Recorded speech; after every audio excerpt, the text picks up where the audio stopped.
L'appel de Paris a confirmé la condamnation d'une gérante d'un institut de beauté parisien à 1 mois de prison avec sursis.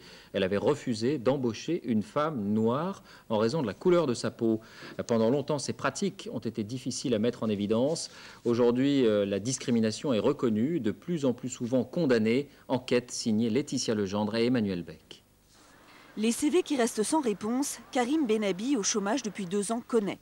En début d'année, il avait adressé à la même société 2 CV strictement identiques. L'un à son nom, l'autre sous un autre nom à consonance française. Le second CV a été retenu pour un entretien, mais pas son CV au nom de Karim Benabi. C'est pourquoi, avec l'aide de SOS Racisme, il a décidé de porter plainte contre l'entreprise pour discrimination à l'embauche. J'étais triste pour la société, pour notre société qui défend des valeurs qui sont la liberté, l'égalité et la fraternité. J'étais triste parce que je me sens français, je suis né en France, je suis citoyen, je vote. Pour SOS Racisme, la discrimination commence dès le premier entretien d'embauche. Et paradoxalement, plus on est diplômé, plus on en est victime. Le taux de chômage des jeunes issus de l'immigration et possédant une maîtrise est 4 fois plus élevé que celui des jeunes nés de parents français. Pour l'association, il ne faut pas hésiter à assigner devant les tribunaux les auteurs de discrimination. Dès lors qu'on lui met en face de lui l'acte qu'il a commis et la souffrance qu'il a produit et la victime qu'il a en face de lui, cette même personne-là, ce même auteur de discrimination, il est capable de se remettre en question, de se remettre en cause et de changer de comportement. Donc il y a un travail pédagogique, éducatif à faire. Ce travail ne peut se faire qu'au regard des sanctions qui sont prononcées. Alors certains ont trouvé la solution. Un curriculum vitae sans nom, sans sexe, sans photo ni adresse. Ce CV anonyme sera lancé à titre expérimental dans le Rhône en janvier prochain. L'employeur choisira au final son salarié, mais avant le premier entretien, il ne connaîtra pas son identité.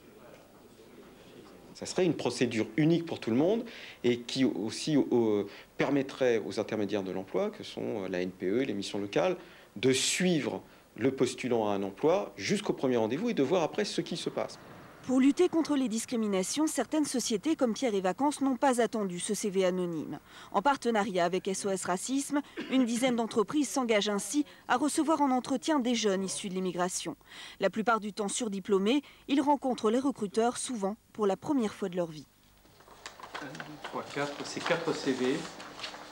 Pour prendre un rendez-vous. Il manquait aussi d'expérience préalable, c'est-à-dire y compris au niveau des stages qu'ils avaient pu être amenés à faire dans le cadre de leurs études. Ils sont confrontés à la même difficulté de recherche. Mais une fois embauchés, les difficultés ne sont pas forcément aplanies. C'est aussi important, une fois qu'on intègre une société, de pouvoir évoluer. Et j'avoue qu'avant d'intégrer le groupe Pierre et Vacances, j'ai jamais pu vraiment évoluer de façon intéressante. En 5 ans, Baya Ouedguiri est passée du statut de secrétaire intérimaire à celui d'assistante de direction. Peur de se mettre hors la loi, opération de communication ou réelle volonté d'intégration, aujourd'hui ils sont de plus en plus nombreux, comme cette entreprise, à donner une chance à ces jeunes. Avant la